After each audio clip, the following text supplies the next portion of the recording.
Welcome to the Raising Confident Girls podcast, your guide to raising strong, confident daughters. I'm Melissa Jones, the founder of Girls Positivity Club and a teacher for over 20 years. In a world where girls often feel overwhelmed, anxious, and confused, this podcast is your go-to space. As caregivers, we navigate challenges together. I founded Girls Positivity Club to provide a place where you belong and get the tools to face today's hurdles. Consider this your regular check-in with a trusted friend, offering insights and practical tips for meaningful conversations. I'm here to help you feel confident on this journey of raising a generation of empowered girls. Let's dive in and raise those confident girls together. Hi, everybody, and welcome back to another episode of Raising Confident Girls. I'm your host, Melissa, and I'm so happy you're here today because we have a really great topic that is very timely. So if you're listening to this in real time, it is the end of summer in this side of the world, and I am shocked to say that it is almost time for a new school year. And this brings up a lot of things that from both the girls and the parents, a lot of just different feelings. And I would love to support you in starting that new school year with a really empowered mindset for both your daughter and you. And before we get into the episode, I wanted to thank you for listening, whether it's your first time or you've been here lots of times. I've met a lot of parents in person over the summer, but especially over the last several days because I've done a lot of back to school events talking about Girls Positivity Club and the podcast. So if you're here from then and I met you in person, hello, I'm so happy you're here. And the biggest compliment that you could possibly give is if you are getting value out of this podcast, whether it's this episode or others, if you could share it with another parent of a girl, it would mean the world because the reason that I do this podcast is to give you the tools and tips to help you raise those confident girls and to really have a friend who has been there and who's seen over the years of my 23-year teaching career and working in our nonprofit, Girls Positivity Club, with a lot of girls, talking with hundreds of parents. I have a lot of really good insight, and I've been in a lot of situations with girls where I've gained some good perspective, and I've tried things that have worked, and this comes also from parents who have told me things that have worked. So I want to pass that on to you. And the topic today, like I said, is turning over a new leaf with a new school year. So this came from a parent on Instagram who sent me a DM. So always send me a message if you have a concern with your daughter or, you have a topic you'd like me to cover on the podcast. I'd love to hear from you. And, really it's about having a tough school year and then having a fresh start and not bringing that baggage with them into the new school year. So this could look a lot of different ways. And this doesn't have to be that your daughter had a terrible school year. This could just be a certain area that was a challenge for your daughter. And, it's really about the girls that were in my summer camps. This really came about from them because if you've listened before and you know about Girls Positivity Club, you know that we start in a circle of yays. So basically what that means is we always start in a community circle because that's what Girls Positivity Club is all about, is building that positive community for girls where they feel seen and safe and that they belong. And one of those ways we do that is they all go around the circle and share a yay, which is a positive in their life. It could be anything really small to something major, an accomplishment or something. And so really, I also allow them to share what they call nays.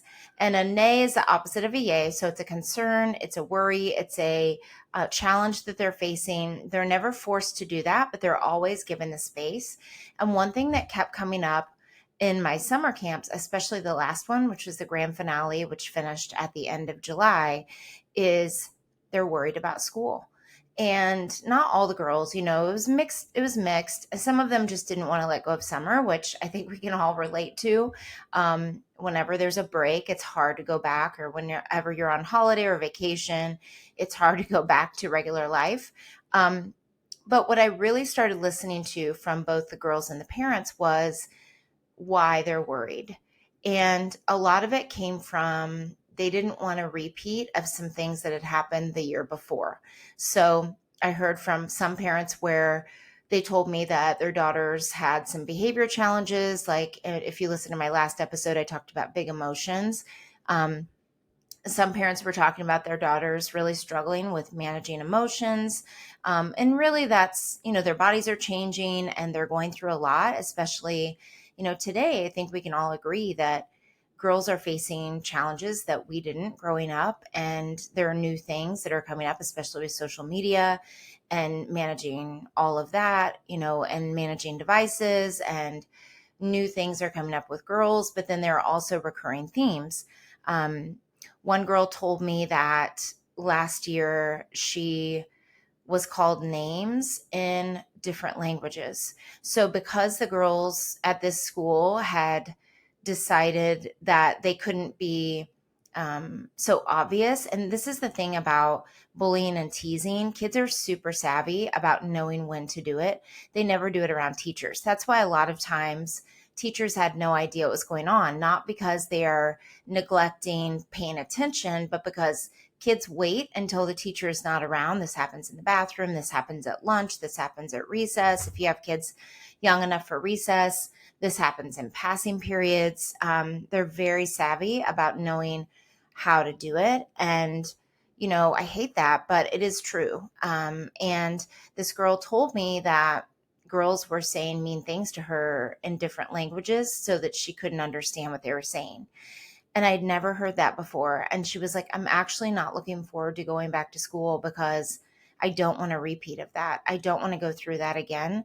And, another girl, her mom told me that she just really had a hard time with, because of her past. She's adopted and she had some things in her past that have made things challenging, that she tends to have a hard time following directions or knowing how to communicate what she needs, and doing things in that way. I had another mom say that her daughter really struggled with being bossy to her friends the year before.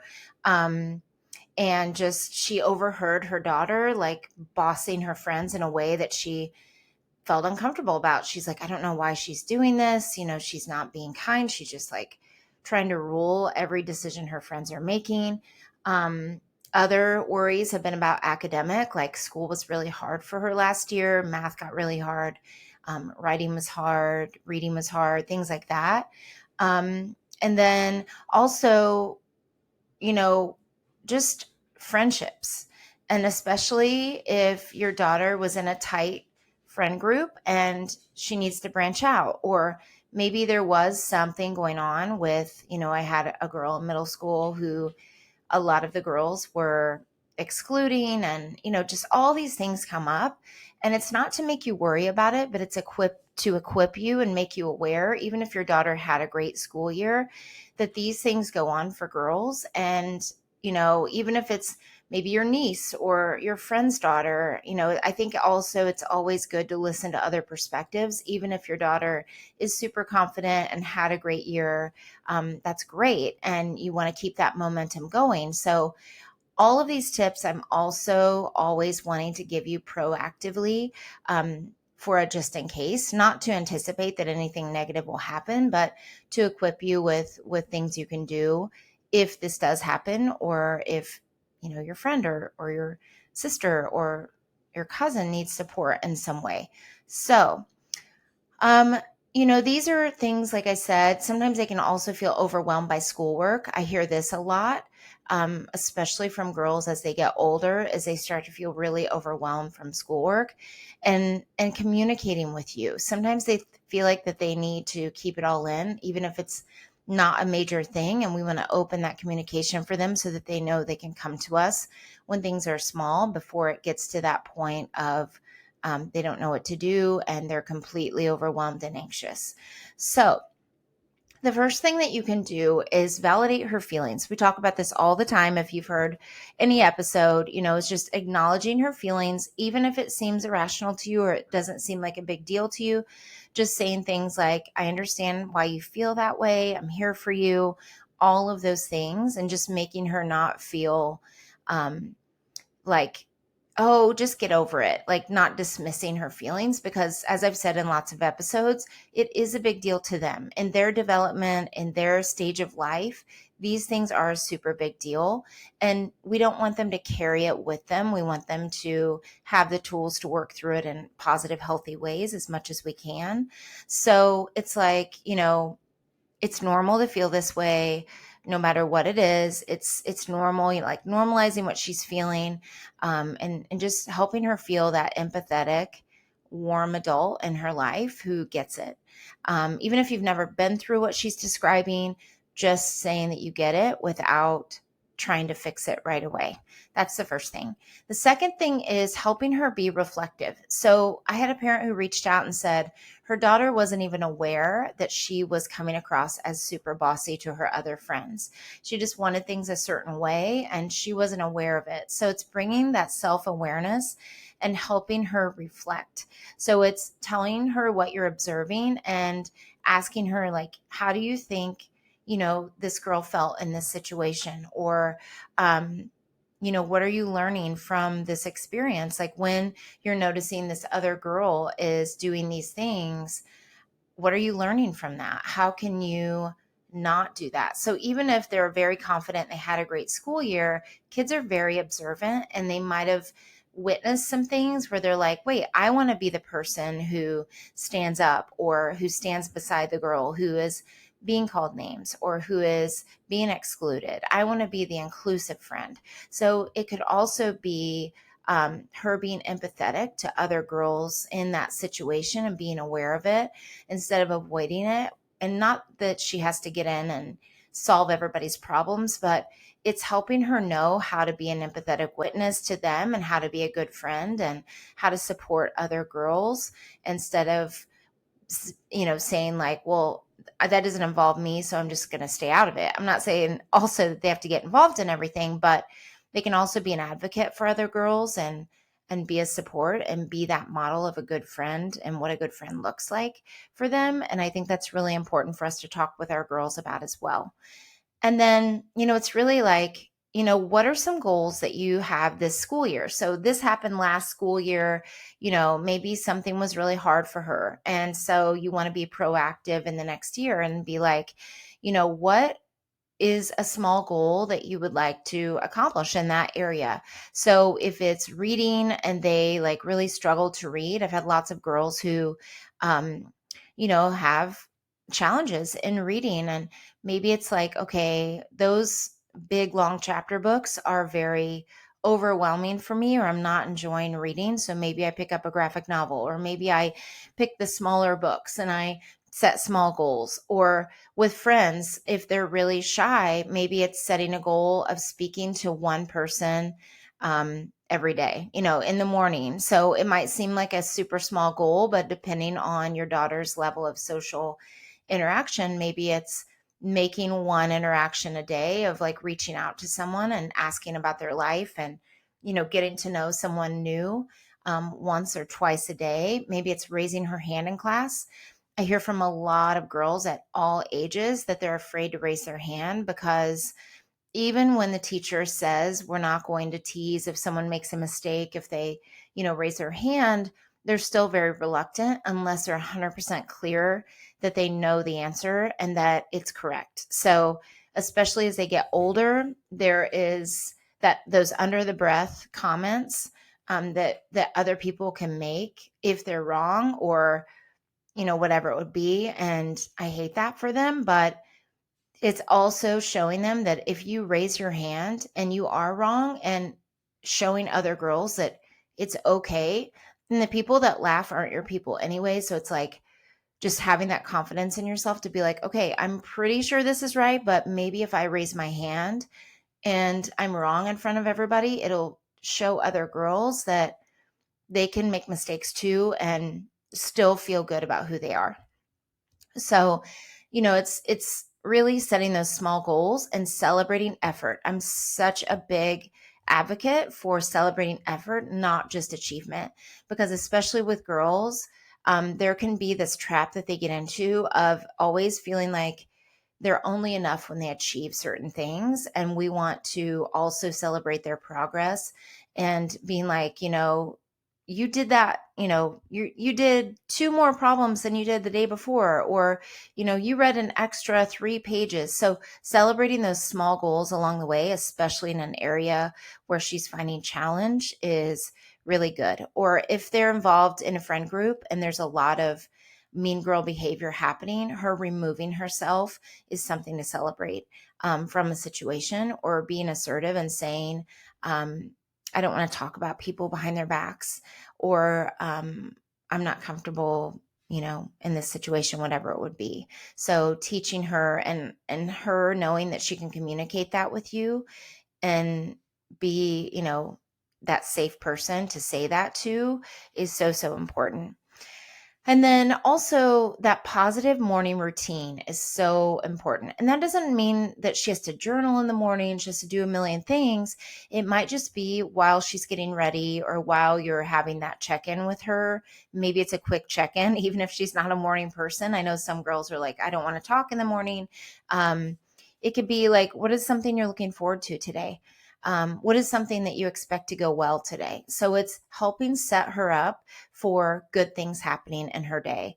And it's maybe even saying some affirmations. I'm a big fan of mirror work, looking at yourself in the mirror. I know Mel Robbins is really big on the high five habit, which is you look at your eyes in the mirror and you give yourself a high five. You don't necessarily have to touch the mirror, but you can just be like, you can do this. And it's teaching girls to be their biggest advocate, their biggest cheerleader, and to start your day off saying, today's going to be a great day. It doesn't have to be perfect, but it's going to be great. And I'm going to look for the good in the day. That doesn't mean they ignore anything bad, any challenges. It just means they set the intention to have a great day every day. And that sets their mindset up for positivity throughout the day. And it's just, yeah, it's just an easy thing to do. Another thing they can do is, I learned this from Brendon Burchard. If you've ever followed his work, he's really amazing at personal development and teaching little things you can do. It's called the doorway hack. So every time she walks out your front door, she says something positive, either out loud or in her mind. So anytime, because there are doorways everywhere, you go through doors. So teaching a little habit, even if it's just at home, of every time I pass under a door, I'm going to say, I can do this, or whatever that would be, just something really simple that's going to encourage her and teach her mind to focus more on the positive and eliminate more negative thoughts that could creep up that are totally normal. But we want to teach her as much as possible to encourage herself and set herself up for the best day possible. The other thing is journaling. So, journaling can seem really daunting and like this big task, but even if it's every day before bed, she writes down like, what was the best part of my day today, or what was a challenge I faced today. And they can be yays and nays, of the day. And I've had girls before. I have a yay board if you've listened to me before, where I write a positive of every day, and I have it right in front of me, like right behind my computer where I'm recording right now. And it's not, again, that we ever ignore or teach girls to ignore negative things, but it's focusing more on the good and looking for the good and teaching them those habits that are going to really help them, just have a great day and not dwell on the things that aren't going well, and not ruminate on those things and make it, we call it like tornado thinking, where that's all they do is just ruminate on thinking of those negative things, but flip it and go, okay, that was hard today. I feel that, and maybe even journal about like, what was hard today and what did I learn from it, and what can I control? A lot of people will say like, control the controllables. So what can I control tomorrow? What can I do better tomorrow? And then I'm a really big fan of a journal being passed back and forth between parent and daughter. So this could be very simple. And again, it could be your yays of the day. It could be what's the best part of your day? Were there any challenges today? Whatever you want that to be, she writes in it and passes it to you at bedtime. Before you go to bed, you write it and you give it back to her in the morning. It's just a back and forth, very casual, that is really powerful. And it helps you both stay connected, and it helps her also know where you're coming from, even if it's, you know, you writing about some challenges that are, appropriate for her to know. Maybe some things at work, or just, I felt tired today, or whatever it is. It is that bonding and those common experiences where she can feel like, oh my gosh, like mom or dad, like they have those times too. Or, oh, I didn't know that was a positive thing in their day. It's just a really good bonding tool. And it doesn't have to take very long at all. It can take like less than 3 minutes, and it becomes this really good habit that you form, and it helps wire both of your thinking to, processing through those things. So role play is another thing that I think is really, really important. And that is when things do come up, I've talked about this lots of times, you can role play through it. Like, if one of your goals is to make new friends, like maybe making friends for her was really hard in the last school year, or maybe she's in a classroom where she has none of her friends, or maybe only one close friend. And she's like, well, I can't only talk to this one person, or all of my friends are in other classes. So how can I branch out and how can I meet new people? So maybe it's role playing with her. Like, how do you meet new people? You say, in a group project, you say like, hi, I'm Melissa. Um, I have 3 dogs named Max, Rain, and Lottie. Do you have any pets? Like, it's just helping her get those opening conversations going. And it's finding common ground. So teaching her to pay attention to those friends that she wants to make friends with. Like, what are they into? What are their folders like? A lot of times if they're athletic, they'll have maybe a soccer backpack, or they'll have, a certain thing on their folder, and you can just help them come up with ideas of how to spark conversation. Like, oh, I see you have a soccer shirt. I really like soccer too. Like, what's your favorite team? Whatever that would be, it's helping her role play some different things that she could say, and it's asking her, what have you noticed about the girls that you are wanting, or the boys that you've wanted to make friends with? What do they do? What they talk about in class?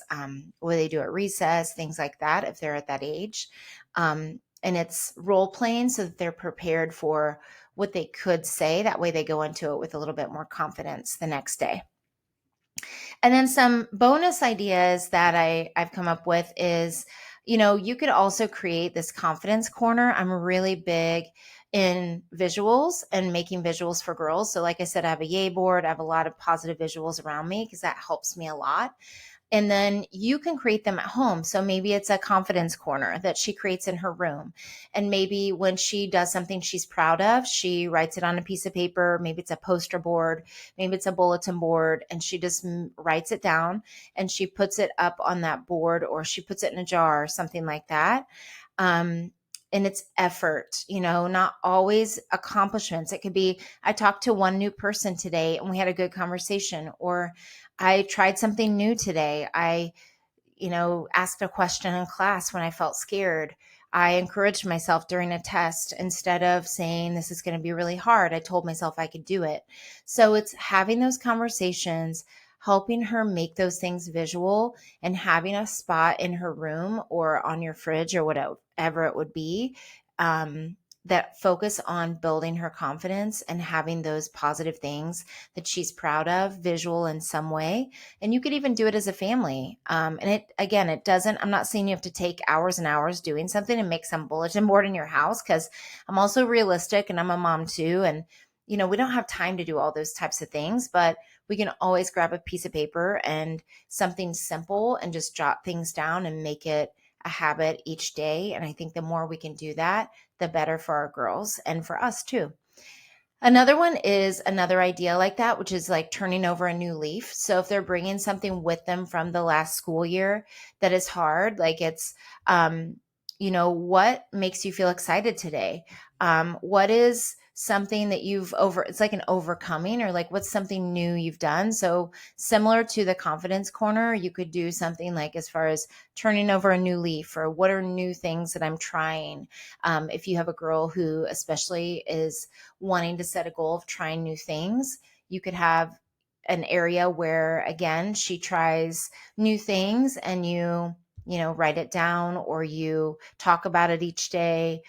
You set the intention of maybe you do it too. Maybe there's something new that you try that maybe you wouldn't before.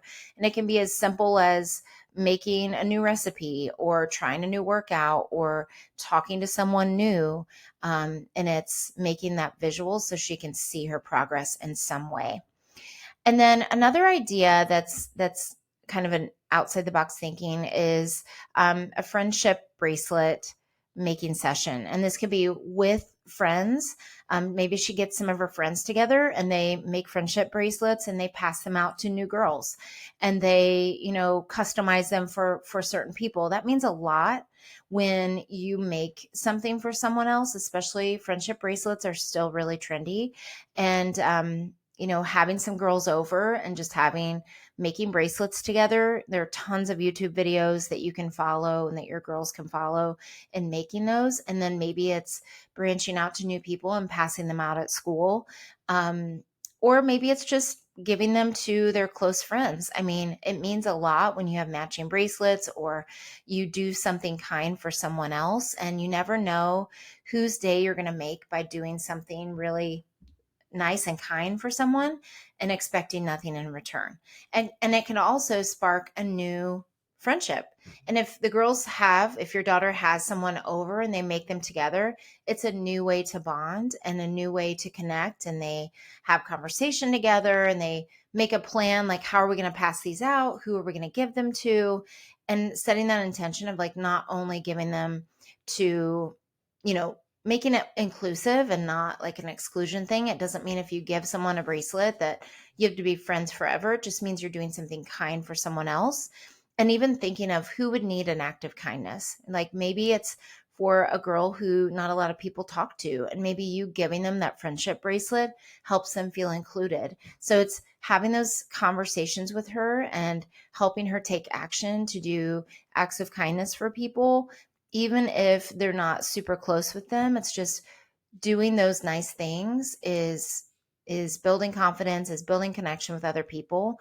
And it's going to help her start a new tradition maybe in her school year that she wouldn't have had in the past. And then another one is a courage jar. So if you have a girl who's afraid of taking risks, or maybe one of her goals is she wants to be more courageous, it's just having a little jar, writing down, again, you can see the pattern, like each day or each week. Maybe it's on Fridays. Maybe it's Saturday morning. You write down all the ways she was courageous in the week, or maybe it's in the moment that you write down on a slip of paper and you have a courage jar, and she fills the paper, the courage jar up. Maybe when she fills it up, you go get ice cream together, or you dump them all out on the bed and you talk about them, and, you just love on her for having that effort of being courageous in some way, and knowing that it doesn't have to be some big act of courage, like you're saving someone's life. It could be raising your hand. It could be inviting someone to join you to do something that you normally wouldn't, and not worrying about what people think of it. Those things are a big deal to girls. Maybe it's asking a question in a subject area that's hard for you, or it's asking for help in some way. So those are all kinds of ways that you can build up her confidence and turn over a new leaf in a school year. I would love to hear from you if you have other ideas for how you've helped your daughter, if she's had a hard school year or she's just wanting to try new things this school year. I'd love to hear from you at Girls Positivity Club. Send me a DM on Instagram or Facebook, or you can, send me an email at girlspositivityclub@gmail.com. So thank you for listening today. I hope this was helpful. Please share this with another parent of a girl you think it could help. And I hope you have a great start to your school year whenever that is for you. And I'll see you next time. Thanks for joining another empowering episode of the Raising Confident Girls podcast. Share today's insights with caregivers and friends, building beautiful relationships with strong girls. Hit subscribe so you never miss an episode. We're not just a podcast, we're a community. Follow Girls Positivity Club on social media for more empowering content on Instagram, Facebook, TikTok, and YouTube. This podcast empowers you, supporting incredible girls. Let's create strong, beautiful relationships with the girls in our lives. I appreciate you listening today. Stay confident, stay connected. Until next time, keep raising those confident girls. You've got this.